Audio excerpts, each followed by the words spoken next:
I first met in person with Mary E. in the summer of 2007. I had arranged with her husband of 15 years, Terrence, to see her for an interview. Mary had initially agreed, since I was not a newsman but rather an amateur writer gathering information for a few college assignments and, if all went according to plan, some pieces of fiction. We scheduled the interview for a particular weekend when I was in Chicago on unrelated business, but at the last moment Mary changed her mind and locked herself in the couple's bedroom, refusing to meet with me. For half an hour I sat with Terrence as we camped outside the bedroom door, I listening and taking notes while he attempted fruitlessly to calm his wife. The things Mary said made little sense but fit with the pattern I was expecting.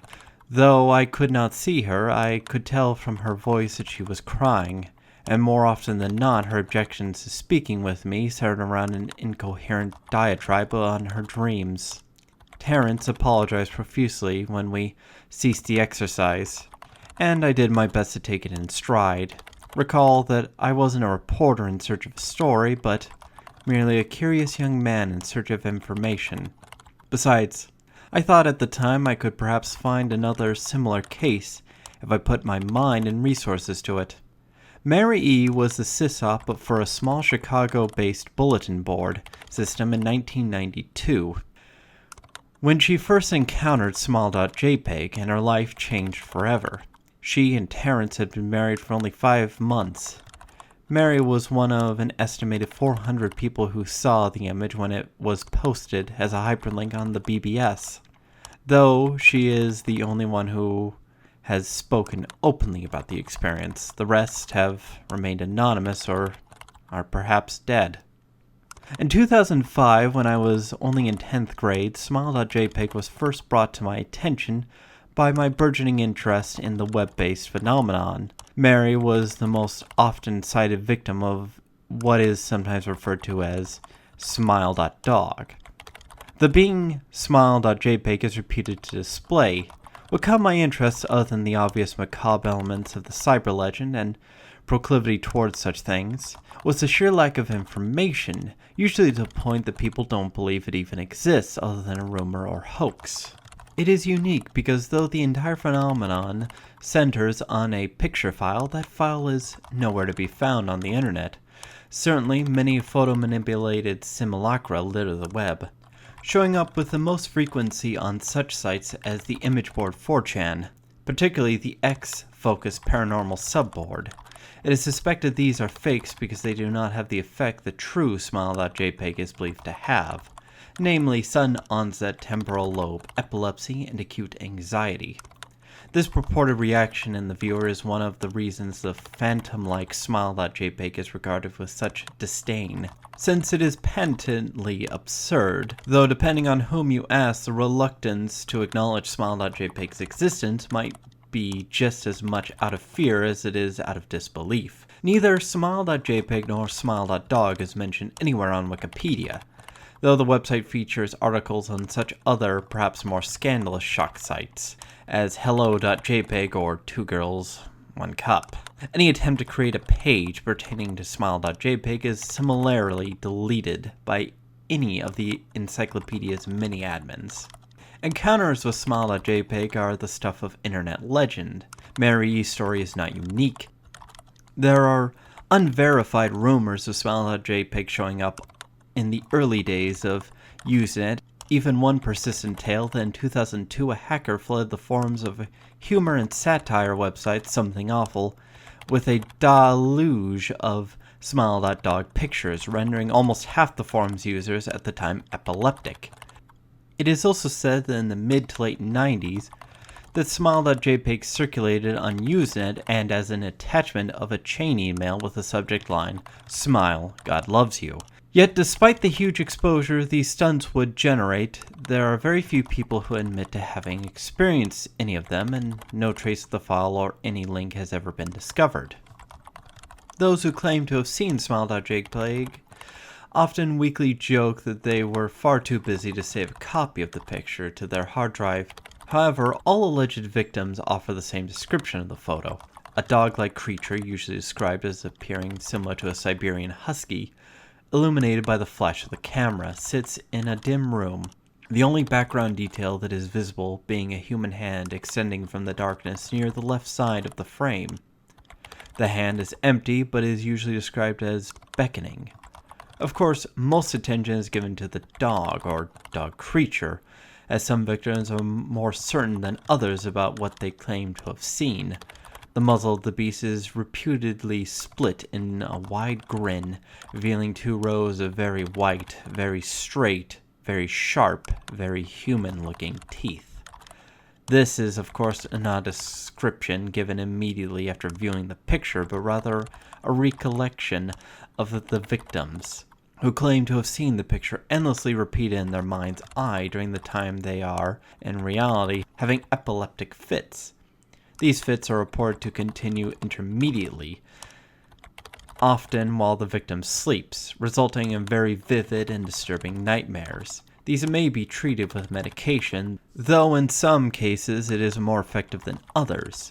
Mary E., I assume, was not on effective medication. That is why, after my visit to her apartment in 2007, I sent out feelers to several folklore and urban legend-oriented news groups, websites, and mailing lists, hoping to find the name of a supposed victim of Smile.jpg, who felt more interested in talking about his experiences. For a time, nothing happened, and at length I forgot completely about my pursuits, since I had begun my freshman year of college and was quite busy. Mary contacted me via email, however, near the beginning of March 2008. To Retracted from Mary E. Retracted.net. Subject: last summer's interview. Dear Mr. L., I am incredibly sorry about my behavior last summer. When you came to interview me, I hope you understood that it was no fault of yours, but rather my own problems led me to act out as I did. I realized that I could have handled the situation more decorously. However, I hope you will forgive me. At the time, I was afraid. You see, for 15 years I have been haunted by Smile.jpg. Smile.dog comes to me in my sleep every night. I know that sounds silly, but it is true. There is an infallible quality about my dreams, my nightmares, that makes them completely unlike any real dreams I have ever had. I do not move and do not speak. I simply look around, and the only thing ahead of me is the scene from that horrible picture. I see the beckoning hand, and I see Smile.dog. It talks to me. It is not a dog, of course, though I am not quite sure what it is, really. It tells me it will leave me alone if only I do as it asks. All I must do, it says, is spread the word. That is how it phrases its demands, and I know exactly what it means. It wants me to show it to someone else. And I could. The week after my incident, I received in the mail a manila envelope with no return address. Inside was a 3.5-inch floppy diskette. Without having to check, I knew precisely what was in it. I thought for a long time about my options. I could show it to a stranger, a coworker. I could even show it to Terrence. As much as the idea disgusted me. And what would happen then? Well, if Smile.dog kept its word, I could sleep. If it lied, what would I do? And who was to say worse would not come for me after, if I did as the creature asked? So I did nothing for 15 years. So I kept the diskette hidden amongst my things. Every night for 15 years, Smile.dog has come to me in my sleep and demanded that I spread the word. For 15 years, I have stood strong. Though there have been hard times, many of my fellow victims on the BBS board, when I first encountered Smile.jpg, stopped posting. I heard some of them committed suicide. Others remained completely silent, simply disappearing off the face of the web. They are the ones I worry about the most. I sincerely hope you forgive me, Mr. L.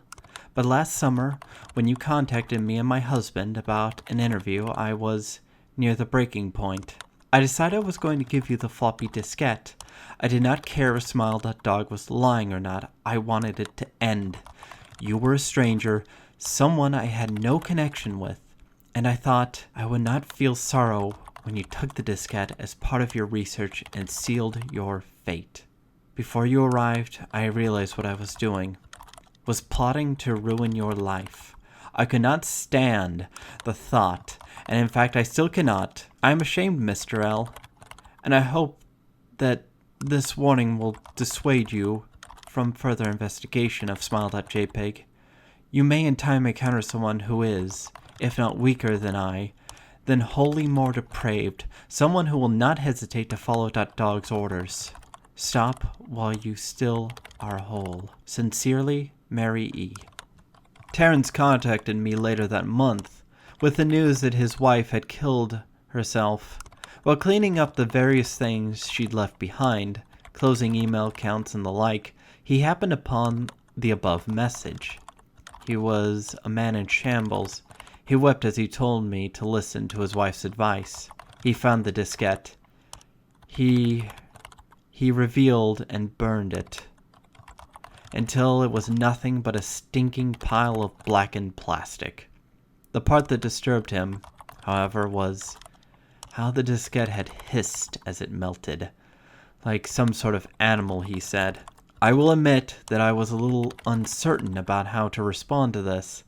At first I thought perhaps it was a joke, with the couple belatedly playing with the situation in order to get a rise out of me. A quick check of the several Chicago newspapers, online obituaries, however, proved that Mary was indeed dead. There was, of course, no mention of suicide in the article. I decided that, for a time at least, I would not further pursue the subject of Smile.jpg, especially since I had finals coming up at the end of May.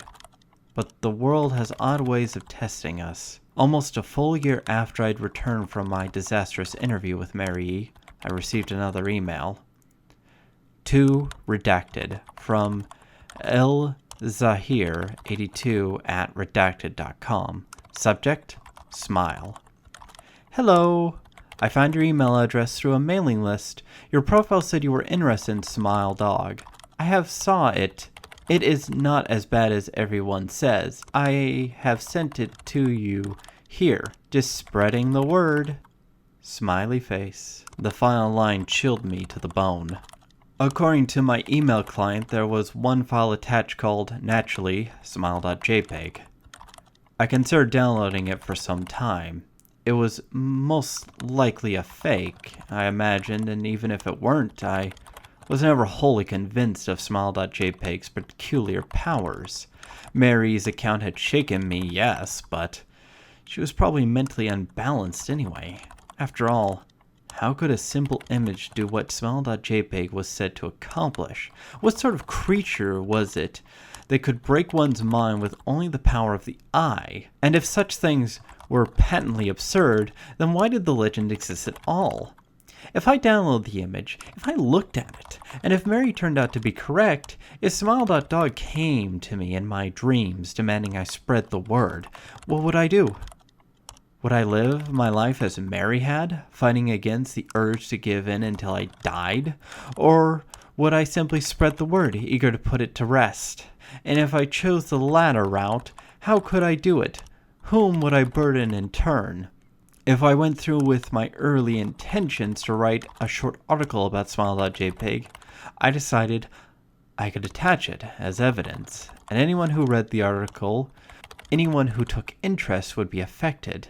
And assuming that Smile.jpg attached to the email was genuine, would I be capricious enough to save myself in that manner? Could I spread the word? Yes. Yes, I could.